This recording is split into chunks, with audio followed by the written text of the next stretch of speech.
Welcome to this week's Turnpike Sports. I'm Dave Weishuttle, and as always, joined by producer and co-host Doug Weishuttle. Doug, hey, how you doing?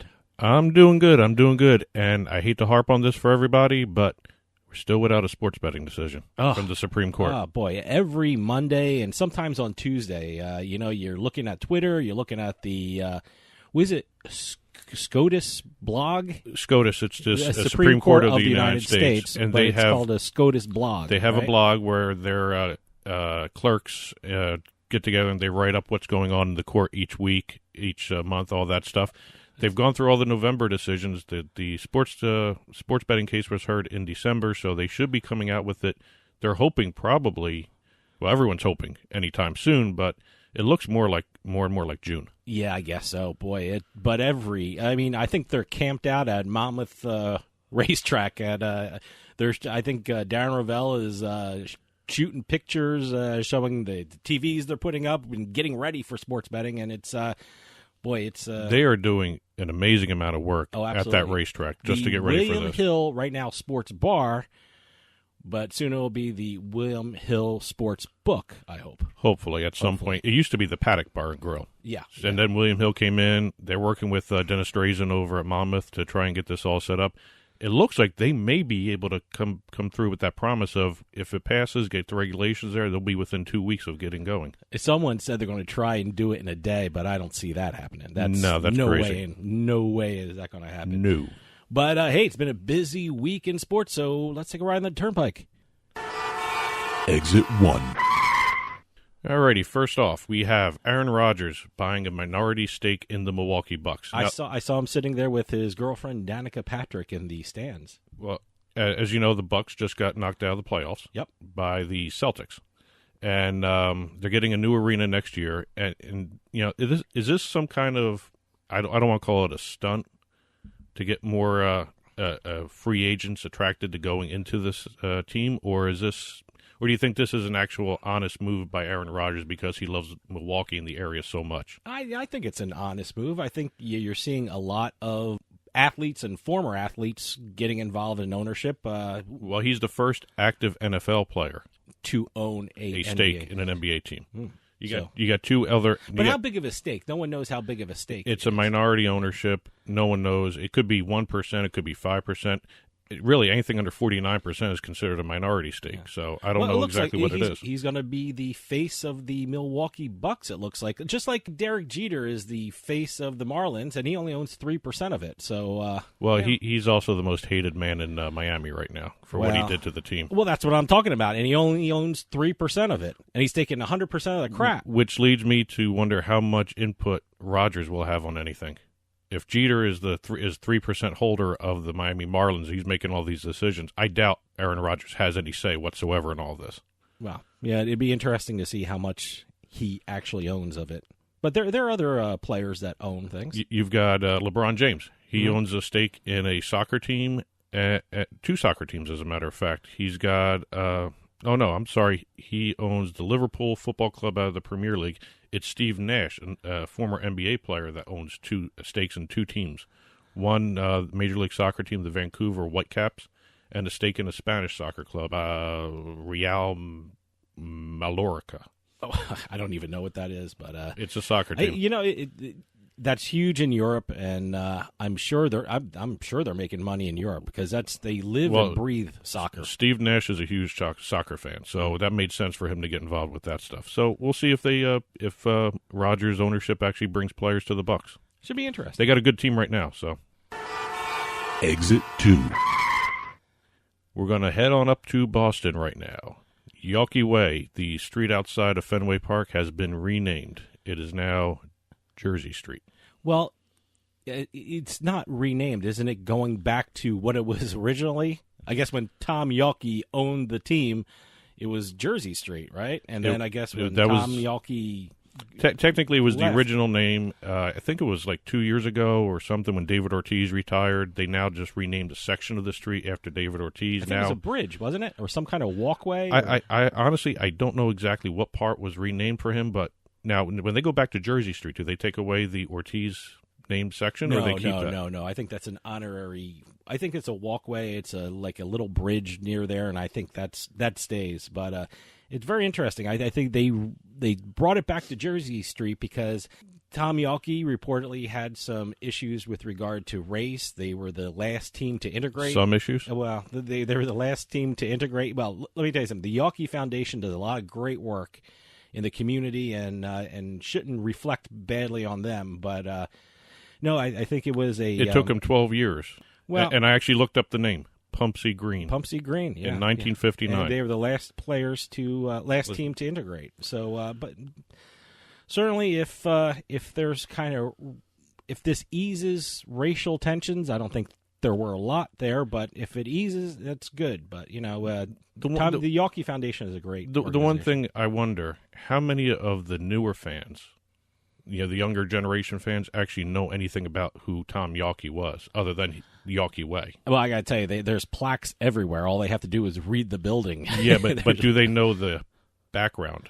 Probably not. But so I remember seeing a poll that there was it was over 60% of people were against renaming it. Mm-hmm. So I don't know exactly who they polled, whether it was young people, older people, or was it just anybody on the street that they happened to catch near the ballpark? There's a lot of name changing going to be down there because isn't there a Yawkey T-stop where the subway stops, and there's that big banner, Yawkey Way. And there's also, I saw one report, and I don't know if this is true or not. I got to check this out even further. On the scoreboard in Fenway. Oh yeah, in Morse code. That his name, initials. Yeah, I don't know if that's true or not, but that's actually a really cool story for that. So I got to find out if that's true. Yeah, I don't know where to look. I've been to Boston several times, and I have no idea where to look on the scoreboard for that. Well, let's see if anything else changes over there. Exit 3. As pretty much the entire world knows, the NFL draft just happened. I watched it. It was interesting. It was it was very interesting, especially with your former kicker, David Akers, really giving it to the Cowboys, which I found that was the best part of the draft. It was. And you know what? I go to bed very early, and I was trying like hell to stay up to watch the Eagles, who picks number 32 because they won the Super Bowl. And what happens? They trade out. So, well, the reason I'm bringing it up for an exit. Mm-hmm. Do you prefer the way they're doing it now with the Thursday, Friday, Saturday, or do you remember when it used to be Saturday and Sunday? I love Saturday. Day, both days? I loved Saturday afternoons when that started. You go out. Lunchtime, you go to a bar, watch it, everyone is enjoying themselves. They have giveaways, the bars have the local sports heroes come in, but, it's, I'm sure they still do it, but, I don't like it at nighttime. But, it's good for ratings. This was the first time 3 networks carried it. And technically it was 2, because it was Fox. Fox carried it, but Fox was just broadcasting the NFL Network feed. Oh, okay. I was wondering how they did that. But it was ESPN, Fox, NFL Network, and then on the second day was ESPN too. And the numbers were outstanding: 5.3 million on ESPN, 3.7 on Fox. NFL Network had just over 2 million viewers, and ESPN2 on that last day had 124,000 viewers. It's such an event now. I mean, do you see the old films about it in the 60s? I think they did it in a Hilton, and it wasn't carried. And I think when ESPN first did it, I think they did it in a bar. You saw Boomer, and I don't know who else he was talking to, and they were in front of taps. It's always referred to as the most watched non-sporting sporting event there is. Yeah, well, and it's basically just people picking names out of the lineup. What did you think of the Browns going Baker Mayfield? I was shocked, absolutely shocked. I mean, I actually thought the Jets were going to get Baker Mayfield. I was more shocked Dorsey kept it a secret that long. Yeah, it was pretty good. Well, I think I first heard reports the night before the draft, and I thought it was no way that's happening. Baker Mayfield. I thought it was a smokescreen kind of thing. I really thought they were going to give it Darnold. I thought so too. He's more pro-ready, and I'm very, very surprised that happened. So he's a Heisman Trophy winner, but when you think of a quarterback in the NFL, it kind of doesn't fit the mold. I mean, he's 6 foot. I mean, he's going to have some problems getting over the line, but hey, It's a different game. He's got to move around. Well, let's see if this is another typical Browns move, or this is going to be a changing of the guard, the way they're actually doing that team. Their offseason was amazing. Manziel 2.0? I think the Browns had one of the best off seasons out there with what they did. Well, all the players they acquired, Jarvis Landry, all that stuff. They may have turned a corner here. I hope so. But we say this every year. They have so many draft picks. They make some pretty good moves, and then they do something screwy or something happens during the year that, oh yeah, that's the Browns. Well, we'll see if they're still the Browns. Exit 4. This Saturday is the 144th running of the Kentucky Derby. That's a fun event. I'm not a huge horse racing fan, but it's one of those ones where you kind of have to watch it just because it's probably the biggest race of the year in terms of television coverage, all that stuff. They even had what's his name? The guy from the Patriots, Gronkowski. Bought a share in a horse called Gronkowski. But that's not running, is it? It got sick. It got sick? It got sick. Okay. It can't compete because it had an illness. Wow, okay. So, and from what I'm reading... Well, Gronkowski's always injured, too. So. Well, then he got the right horse. They named it right. He got the right horse for that, but it's one of those ones I've been reading about it. Number one, they came up with a really cool logo. If everyone wants to check it out, go to Kentucky Derby's website. I didn't even see the logo. It's beautiful. They did a nice job for the 144th. Wow. But all I'm reading is this may be one of the few fields that has no underdog. They all have a shot at really winning this. I don't know. I'm looking at the odds. There's a Dream Baby Dream is 100-1. I don't think that's a. A lot of these are changing.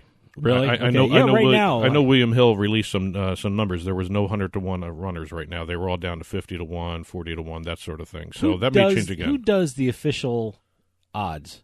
I mean, there are no official odds. Really? I think Churchill Downs releases something on the horses. I don't know who makes the odds. You always look at William Hill, then you have the Westgate, and you always want to take a look at that. But I'm very curious to see which one's more accurate, which one's. I guess there's no official one, but I'm curious to see how many people look at the odds in certain places. Well, it's always a fun time to watch it, and actually, you know what? Wherever you go to watch it, you usually have a good time. That's what I was going to say. Go to your local casino who has a race book. Go to your local track. I'm sure they will broadcast it.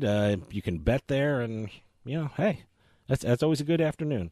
All right, I like the fact it's on a Saturday too. I always like I like sporting events on Saturdays. I actually lose track of it because it's so late on the Saturday. Usually, when you talk about it, it's like 6:30 or something like that. I don't know what's is that almost Kentucky almost time? 7:00, almost 7:00 Eastern time. Oh, okay. A mile and a quarter run at 6:50 p.m. Eastern time, and they show the other races beforehand. But you know what? It's a whole event. I just lose track when you get those other races on. I just lose track of all that stuff. But unfortunately, I try to watch it every year. It should be fun. All right, that's it for our ride on the Turnpike. Everybody, if you want to contact the show, you can reach out to us via our phone and text line, 609-512-6510. That's 609-512-6510. Hit us up on Facebook or Twitter. The handle there, both are at Turnpike Sports. And then email us at info@turnpikesportsradio.com. Also, don't forget to order your International Bikini Team calendars for 2018. Get the ordering information at info@internationalbikini-team.org. Stick around. We'll be right back with more Turnpike Sports.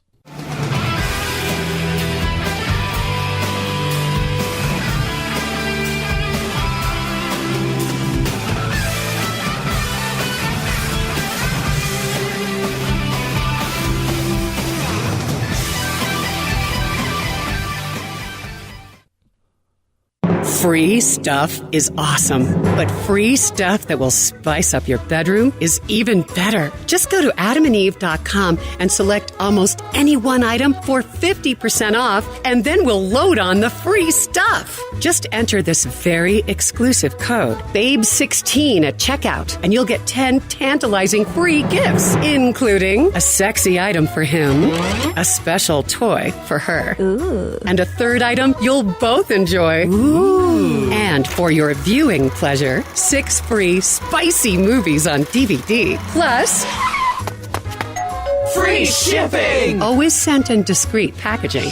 So go to adamandeve.com now. Get 50% off plus 10 free gifts when you enter the exclusive offer code BABE16. Again, that's BABE16. Because without it, no free stuff. That's BABE16 at adamandeve.com. You've been hearing me talk about MyPillow and the benefits of using it to get a good night's sleep, alleviate your sore neck and back, and the special deal you can get from MyPillow through the show. Well, not only can you pick up the special deal for 4 MyPillows when you use promo code CARDS, but now you can get $100 off your purchase of the MyPillow mattress. Yeah, that's right, the MyPillow mattress. The MyPillow mattress comes with a 10-year warranty and a 120-day money-back guarantee. The MyPillow mattress is made up of 3 unique layers, providing you the comfort and support to fall asleep and stay asleep all night. It even has the luxurious Dream Soft cover, which is stain-resistant and stays cool all night. Just head on over to MyPillow.com, click on the MyPillow mattress link, and enter promo code CARDS at checkout to get $100 off your order. Or call 1-800-319-7913 to order by phone. That's MyPillow.com or call 1-800-319-7913 and use promo code CARDS. Better sleep starts with MyPillow.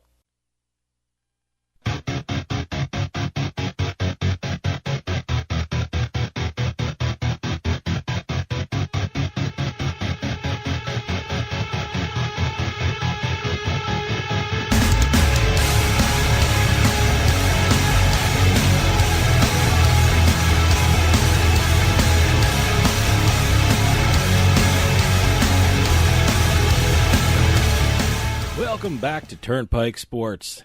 You know, before we get to the police blotter, I have been looking at the abominations called draft hats. I think we're going to talk about it later on the show, but wow, some of these are awful. And talking about stupid things that people wear, we're going to talk about stupid things that people do. Yes, that's right. It's the Turnpike Sports Police Blotter.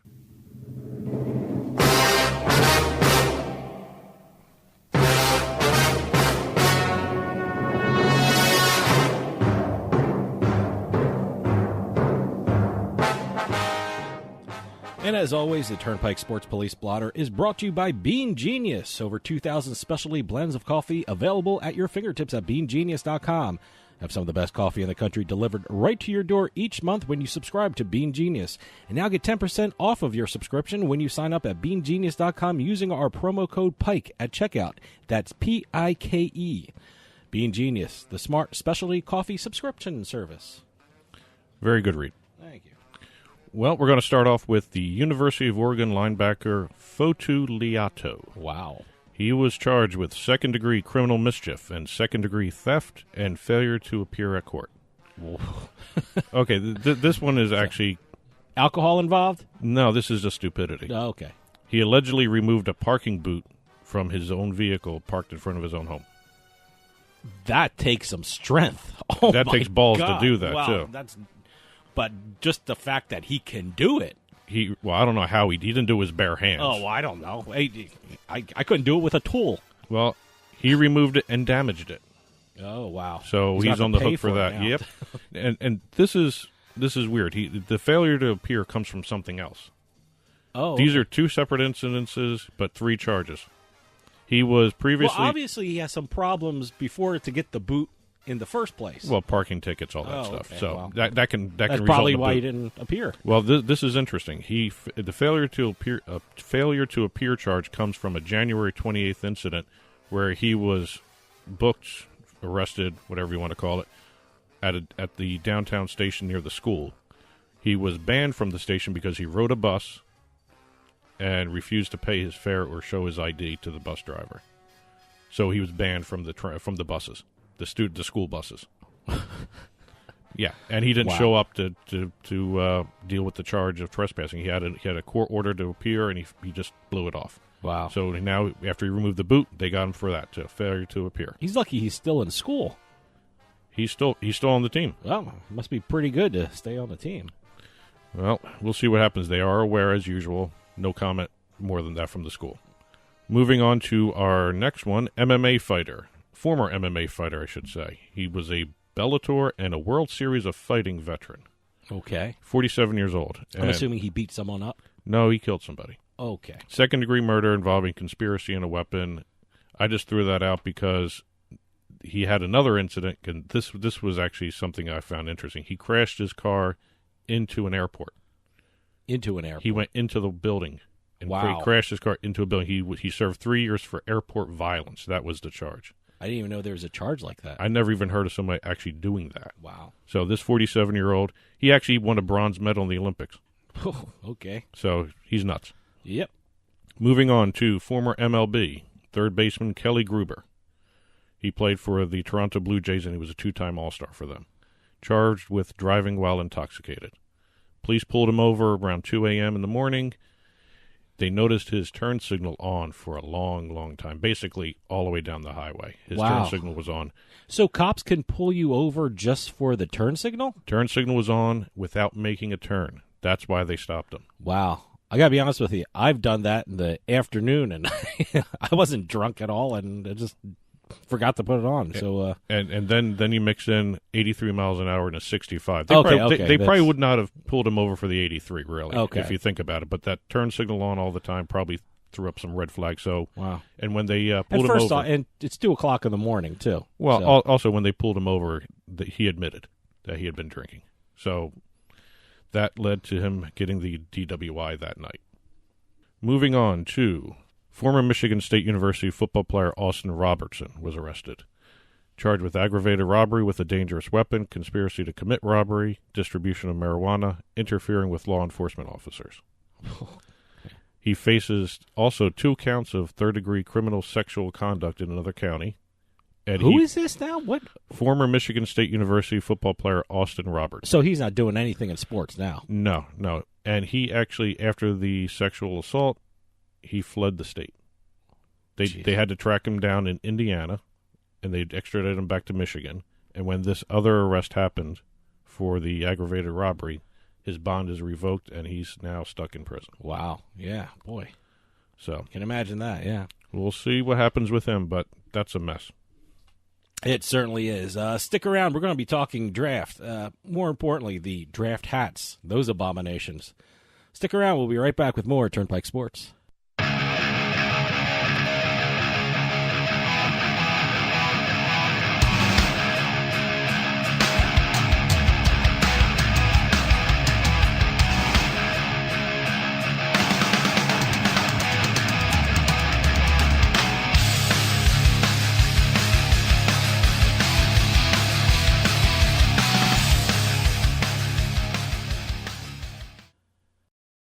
We'll get right back to the show, but I want to take a minute to talk to you about Bean Genius. How would you like your coffee delivered right to your door every month, maybe 2 times a month? Well, now that can happen with Bean Genius. Bean Genius sells freshly roasted coffee from some of the best independent coffee roasters in the country at beangenius.com. And Bean Genius actually learns their customers' individual taste preferences, then suggests future coffee blends for them. Well, how do they do that? Well, this is the cool thing about Bean Genius. Over at beangenius.com, they use an algorithm which learns the coffee flavors you like and then pairs up what you like with the coffee that they have in stock. And it's all based upon you. Every time you order, the system learns. The system learns your preferences as you go along and order more and more coffee. And now, all our listeners at Turnpike Sports can get a special offer. You head on over to beangenius.com/subscription, and you'll be able to get 10% off your purchase when you use our promo code PIKE, P-I-K-E, at checkout. That's 10% off at beangenius.com/subscription with promo code PIKE, P-I-K-E. beangenius.com, the smart specialty coffee subscription service. Free stuff is awesome, but free stuff that will spice up your bedroom is even better. Just go to adamandeve.com and select almost any one item for 50% off, and then we'll load on the free stuff. Just enter this very exclusive code, BABE16 at checkout, and you'll get 10 tantalizing free gifts, including a sexy item for him, a special toy for her, and a third item you'll both enjoy. And for your viewing pleasure, 6 free spicy movies on DVD. Plus, free shipping! Always sent in discreet packaging. So go to adamandeve.com now. Get 50% off plus 10 free gifts when you enter the exclusive offer code BABE16. Again, that's BABE16. Because without it, no free stuff. That's BABE16 at adamandeve.com. New Jersey's online gambling market is loaded with so many different sites and all kinds of promotions, it's enough to make your head spin like the reels on an old-time Atlantic City slot machine. So how do you make sense of all that information floating out there in cyberspace? Well, you don't have to. That's because the folks at njonlinegambling.com have done all of that for you. njonlinegambling.com is your complete resource for all the online sites in New Jersey. Which games have the biggest jackpots? njonlinegambling.com has the answer. Which sites use PayPal for deposits? njonlinegambling.com has the answer. njonlinegambling.com is the most trusted guide to the New Jersey online gambling market. Industry news, site reviews, the latest slots, table games, poker, they got it all in one spot. It's the ultimate resource for online players in New Jersey. They even got the best sign-up offers, better than some of the ones being offered by the online casinos themselves. Look, they say bet with your head. So why not do the same before you bet and check out njonlinegambling.com, the most trusted resource around for New Jersey's online gambling market.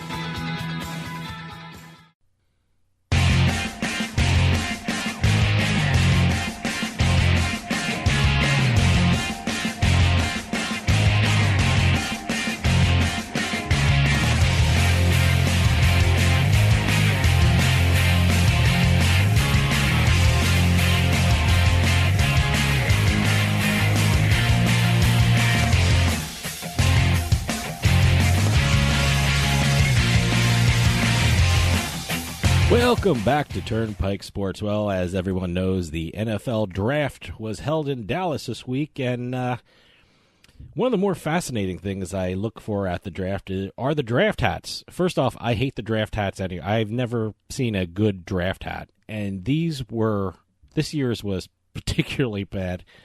Ever since the draft became popular on TV with the advertising, they have gone every year above and beyond trying to create something interesting with the hats. I think they screwed up this year. Oh, yeah, they need something to sell. Well, for those who don't know, instead of putting the logo of the team or the name of the team, they put a saying or a slogan associated with the team. The problem is some of these teams don't have slogans attached to them. You know, the Cowboys, America's team, Eagles, fly.